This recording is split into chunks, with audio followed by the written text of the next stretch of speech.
By the year 2267, Earth has become uninhabitable because of ecological collapse, and humans now live in overcrowded space stations in Earth's orbit. Those with enough money escape to the planet Rhea, where they can start a new life. Laura wants to join her sister on Rhea, thus she has taken a job on the cargo ship Kassandra as the crew doctor for the money. The trip to station number 42 will take 4 years to arrive and 4 more to get back, so the crew will go into cryosleep and take turns staying awake one person at a time for 8 months to keep an eye on things. Before leaving, Laura sends her sister one last video message, which will take a few years to get to Rhea. When she boards the Kassandra, Laura meets the crew, Captain Lacroix, First Officer Lindbergh, System Administrator Yoshida, Prokop, and Vespucci. There's also Decker, a sky marshal sent by the government because lately ships have been under attack by the radical Neo-Luddite group machine strikers, who are against living inside machines. Their leader Bruckner is still on the loose after he bombed a few stations, so they have to keep an eye out for him. The crew enters cryosleep and things go peacefully for 3 years. When it is Laura's turn to wake up, she finds a message from her sister Ariane waiting for her, where she expresses her worries over the terrorist attacks. Laura sends her a message back and then concentrates on establishing a routine to keep herself sane, which includes reading, exercising, and keeping an eye on the ship's performance. One day, Laura begins hearing noises inside the ship. She follows them to the cargo bay, where she suddenly finds something banging at the door.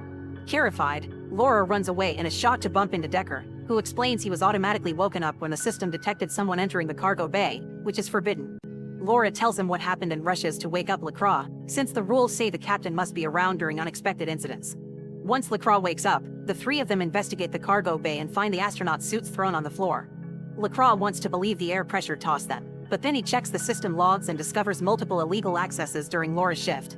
Afterward, the trio suits up and enters the containment area, leaving a metal plate at the gate to keep it open. They split to look for clues and Laura climbs to the upper area, which consists of dangerous narrow bridges to walk on. Suddenly Laura notices something falling. It is Lacroix. Decker and Laura rush to check on him and find him unconscious. At that moment, the gate starts closing because it's bending the plate, so Decker picks up Lacroix and runs with Laura to get out before they get locked inside. By the time they make it out, Lacroix is dead and no CPR will bring him back. Since this is an emergency now, the whole crew must be woken up.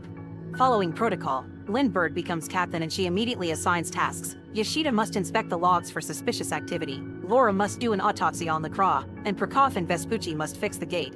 During the autopsy, Laura confirms Lacroix died when he fell. She also discovers one of his eyes is an implant. She and Decker connect the eye to the computer and check the recording of Lacroix's last moments. To their shock, Lacroix finds an open containment unit with a biohazard warning on it, which doesn't make sense because they are supposed to be transporting construction materials. While Prokop and Vespucci discover the gate's gears somehow broke, Laura and Decker return to the cargo bay and use Lacroix's badge to investigate the containers from the video. They go deeper inside and find all units connected by thick pipes. A closer look reveals a huge surprise. There are sleeping humans inside all of them. They call Prokop and Vespucci to help them move a unit with a kid out of the bay, which raises an alert in the system and all the units start moving. The men move quickly enough but Laura almost falls and has to grab onto the stairs until Decker comes to help her. Moments later, they bring the unit to the medical bay. Lindbergh isn't happy about this because they aren't supposed to mess with the cargo, but now the rest of the crew wonders if Lacroix was murdered for seeing something he shouldn't have. Someone clearly set the containers in motion to kill them too, but Lindbergh insists it was just the system putting the units in order and that they should take the kid back. Decker reminds her this is a murder investigation and Laura gets to do a full inspection of the kid. The scan confirms the child is under cryosleep, but she can't learn anything else because the tank is blocking her machines. Laura asks Decker for help and he uses a special program that will open the unit's digital lock in a few minutes. While they wait, Laura tells him about her sister and Rhea, and Decker kisses her. Meanwhile, Lindbergh asks Yoshida to investigate Decker, thinking there's something wrong with him. At the cargo bay, Prokop and Vespucci begin hearing weird noises coming from the inside. Once the container is finally unlocked, Laura takes a closer look at the kid and discovers there is a perfected virtual reality connector embedded in the girl's spine, something Laura never saw before. Decker wants to disconnect her, but Laura refuses because it could cause irreparable neural damage. Reluctantly, Decker understands and asks Laura to keep this secret for now. Afterward, Laura sends another message to Ariane, telling her about her findings and complaining about how long messages take to arrive. In the meantime, Yoshida tries to access Decker's file only to get blocked out. 20 minutes later, Laura is surprised to get a message from Ariane back so soon. Confused about what's going on, she confronts Decker and asks him why he wants to keep secrets and why he knows how to open the units. Instead of replying, Decker kisses her, and the two of them end up getting frisky. A few hours later, Lindbergh calls everyone to the deck and informs them that Yoshida discovered someone manipulated the cryochamber's logs. It turns out Decker had been woken on regular basis, but Decker just says it as part of his duty to check on the ship periodically. Lindbergh suspects him to be Lacroix's killer and tries to arrest him, causing Decker to try to defend himself. Yoshida and Vespucci manage to overpower him, but in the struggle Decker gets hurt, and Laura asks them to bring him into the medical bay to avoid blood contamination. Laura takes care of Decker's wound while ignoring Decker's attempts at chit-chat, and before she leaves, Decker confesses they aren't going to station number 42, they're actually going to Rhea. Afterward, Decker is put back into cryosleep. In private, Laura asks Yoshida to check the ship's destination. Yoshida confirms they aren't going to station number 42, and since it's impossible to change coordinates after the flight already began, it means this was planned from the beginning. When Laura brings up her messages arriving quickly to Rhea, Yoshida points out Lindbergh is lying to them since she should know the coordinates. Afterward, Yoshida goes back to her computer to see if she can find out more.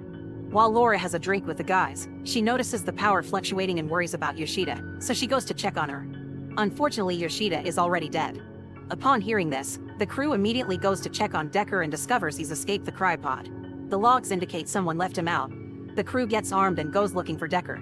Laura and Vespucci go to the lower deck and find an open duct, which makes them think Decker escaped through there. Vespucci goes to the other side of the vent while Laura climbs this end, and she ends up finding a secret chamber full of trash. Suddenly she's attacked by a man, and in the struggle, Laura shoots him. A closer look reveals this guy is the terrorist Bruckner, and there's a box with his belongings nearby. Laura finds pictures of the machine strikers working to develop natural resources and discovers Decker is part of the organization. There's also a tablet with a video showing that the machine strikers are growing food on Earth thanks to greenhouses and are purifying their own water, so there's no need to leave the planet, they just need to make an effort to clean it. Then Laura is startled by Vespucci, who informs her they've found Decker. Everyone returns to the deck and Lindbergh orders the guys to hit Decker to make him talk. Decker explains Rhea is just a simulation and the people in the containers are being used as neural units. The government is lying because if people knew parts of Earth are habitable again, the system would crumble. Decker admits Bruckner cracked up and killed Lacroix, but not Yoshida. Vespucci and Perkoff take Decker away while Lindbergh asks Laura to finish with the kid in order to send her back to the cargo hold. Lindbergh also wants Laura to go back to cryosleep, promising to take over her shift. Getting suspicious, Laura takes out her gun but Lindbergh beats her to it and ties her up. Lindbergh explains that settlement on Rhea actually failed, and the simulation is only temporary until they manage to find a new planet to terraform. This simulation allows people to stay alive with hope, and Lindbergh won't allow anyone to get in the way, so she'll kill Laura and Decker with the excuse they killed the captain. Meanwhile, Vespucci and Perkoff take Decker to a random corridor and demand to know everything. When they hear Lindbergh knew all along, they go back to capture her and put her into cryosleep. Vespucci tells Perkoff they should connect themselves to Rhea because a simulation is still better than this crappy life they have. In the medical bay, Laura manages to start safely waking the kid from the unit. Decker apologizes for lying and asks for her help. Laura accepts as long as he rescues her sister from the simulation. Afterward, the crew makes a plan. They'll finish their trip to station number 42 because that's where the simulation is kept, so Decker will connect Laura to the system in order to send a message with the truth to Earth. Then they'll blow up the antenna. For the next few days, Decker and Laura spend their private time together, and Decker tells Laura how nature has reclaimed every spot on Earth.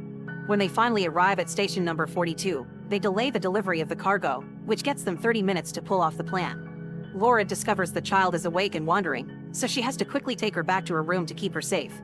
Perkoff and Vespucci secretly work against the plan because they want to connect themselves to Rhea, and to do that they'll need Lindbergh's badge. Vespucci burns his hand with cryoliquid to retrieve it from the tech while Perkoff reprograms the unloading of the cargo to 10 minutes instead of 30. Next they use the badge to access the units and disconnect two people to take their places in the simulation.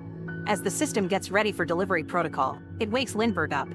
Meanwhile, Decker goes on a spacewalk to put the explosives on the station's antenna before he goes looking for Ariane's container, luckily finding it quickly. Laura decides to join him, but her suit begins malfunctioning and Decker has to catch her before she drifts away. Decker explains to Laura that the units can't be just unplugged without killing the people inside, so Laura asks to be connected to the simulation in order to meet her sister and send the message. At that moment, the ship begins delivering the cargo automatically, meaning they only have a few minutes left before the ship begins the trip back. Decker connects Laura to Rhea and Laura is shocked to appear in the most beautiful forest she's ever seen. In a house nearby, Laura reunites with Ariane and her kids and cries over having to destroy their happiness. She runs away into the woods and records a message for Earth explaining the truth behind Rhea, finishing right before Decker wakes her up with bad news. Since the cell unit of Laura's jetpack is broken, Decker gave her his, meaning only she can back into the ship. Laura doesn't want to leave without him, but Decker reminds her she must protect the kid since she's the only proof they have. Suddenly the ship's thrusters are turned on, pushing the duo away from the station. Decker uses this push to let go of Laura and drift away into space. Grieving but determined, Laura uses the jetpack to enter the ship safely right before the station antenna explodes. As the ship goes into autopilot mode to start the flight back, Laura goes looking for the girl and bumps into Lindbergh. A fight ensues between both women, and when Lindbergh grabs an axe, she accidentally breaks a gas tank. Laurie uses it to push Lindbergh into an airlock, trapping her there. Then the airlock exit opens and Lindbergh is ejected into space. Afterward, Laura looks for the kid and finds her calmly having a meal. The two of them begin a new routine for the trip back while Laura's message arrives at the stations around Earth, letting people know the truth. Make sure to subscribe and turn on notifications so you can watch more videos like this. Thanks for watching.